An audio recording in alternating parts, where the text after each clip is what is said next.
KVP private బిల్లులో ఏపీలో Congress mileage పెరుగుతుందా? పూర్తిగా చతికిలబడ్డ కాంగ్రెస్ కు అది ఎంతవరకు కలిసొస్తుందో గానీ వచ్చే ఎన్నికల నాటికి రాష్ట్రంలో పుంజుకోవాలని చూస్తున్న కమలనాథుల స్పీడ్ కి కేవీపీ ఎపిసోడ్ బ్రేక్ వేసినట్లే కనిపిస్తోంది. ఏపీకి ప్రత్యేక హోదాపై కేంద్రం ప్రదర్శిస్తున్న వైఖరితో ఇప్పటికే అక్కడి బీజేపీ నేతలు నిద్రలేదని రాత్రులు గడుపుతున్నారు. ఇప్పుడు రాజ్యసభలో కేవీపీ బిల్లుపై తీసుకున్న నిర్ణయంతో వారి పరిస్థితి మింగలేక కక్కలేక అన్నట్లు తయారైందంటున్నారు. ఏపీకి ప్రత్యేక హోదా కోరుతూ కాంగ్రెస్ ఎంపీ కేవీపీ ప్రవేశపెట్టిన బిల్లుపై రాజ్యసభలో ఓటింగ్ జరగకుండా చేసింది కేంద్ర ప్రభుత్వం. అదేమంటే అది మనీ బిల్లు అంటూ లోక్సభకు ట్రాన్స్ఫర్ చేసి చేతులు దులిపేసుకుంది. ఇప్పటికే ఏపీకి ప్రత్యేక హోదా ఇచ్చేదే లేదని బీజేపీ స్పష్టం చేసింది. దాంతో కేంద్రం తీరుపై రాష్ట్ర ప్రజలు మండిపడుతున్నారు. అధికార పార్టీతో సహా ప్రతిపక్షాలు ఇప్పటికే ఈ అంశంపై ఆందోళన నిర్వహిస్తున్నాయి.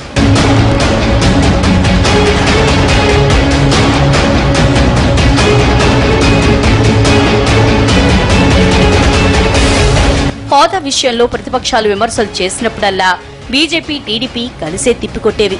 అయితే హోదా ఇవ్వకపోతే తాడోపేడో తేలుస్తామంటూ టీడీపీ నేతలు వార్నింగ్లు ఇవ్వటం మొదలుపెట్టారు. దాంతో ఏపీ బీజేపీ పరిస్థితి దిక్కుతోచకుండా తయారైంది. ఓవైపు హోదా ఇవ్వమని చెప్తూ ఇప్పుడు కేవీపీ బిల్లుపై బీజేపీ తీసుకున్న నిర్ణయంతో కుడితిలో పడ్డ ఎలకల్లా కొట్టుకోవాల్సి వస్తోంది రాష్ట్ర కాషాయ నేతలకి. ఇన్నాళ్లు కేంద్రం నిధులిస్తోంది అంటూ రెచ్చిపోయిన బీజేపీ నేతలు ఇప్పుడు నోరు మెదిపే పరిస్థితి లేకుండా పోయింది. కొన్ని సందర్భాల్లో టీడీపీ నేతలపైన, ప్రభుత్వంపైన విరుచుకుపడిన వారు సైతం ఇప్పుడు కనబట్టలేదు. గతంలో వచ్చే ఎన్నికల్లో టీడీపీ వర్సెస్ బీజేపీ అంటూ జోస్యం చెప్పిన నేతలు వారి హైకమాండ్ కొట్టిన దెబ్బతో కళ్లు బయర్లు కమ్మినట్లయింది.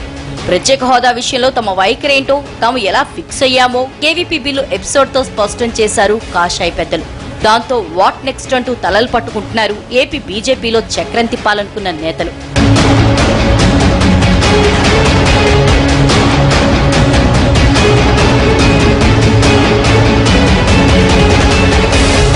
అందుకే ఏపీ కేబినెట్ లో ఉన్న కామినేని వంటి నేతలు కొత్త పల్లవందుకుంటున్నారు.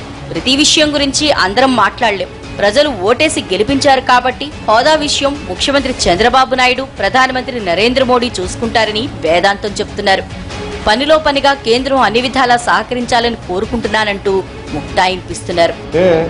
డెఫినెట్ గా ఆంధ్ర రాష్ట్ర ప్రజలు ఇక్కడ చంద్రబాబు నాయుడు గారికి, కేంద్రంలో ఎన్డీఏ ప్రభుత్వానికి ఓటేశారు. డెఫినెట్ గా వాళ్ళు కట్టుబడి ఉన్నారు ఈ రాష్ట్రాన్ని అభివృద్ధి చేయడానికి. ఆ లెవెల్లో వాళ్ళు మాట్లాడుకుంటారు. అది నా స్థాయి కాదు.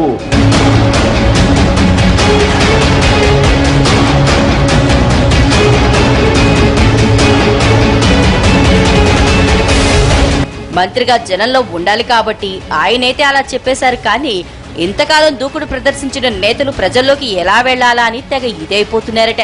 సన్నిహితుల దగ్గర తమ గోడు వెళ్లబోసుకుంటూ హైకమాండ్ పై కస్సుబుస్సులాడుతున్నారట.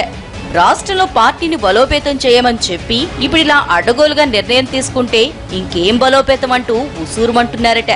అసలు మొదట్లోనే కేవీపీ బిల్లును అనుమతించకుండా ఉంటే పరిస్థితి కొంత బెటర్ గా ఉండేదని, తీరా అనుమతించి దానిపై చర్చ జరిగాక అటకెక్కించే ప్రయత్నం చేయడంతో తమ పరిస్థితి మరీ గందరగోళంగా తయారైందని వాపోతున్నారట.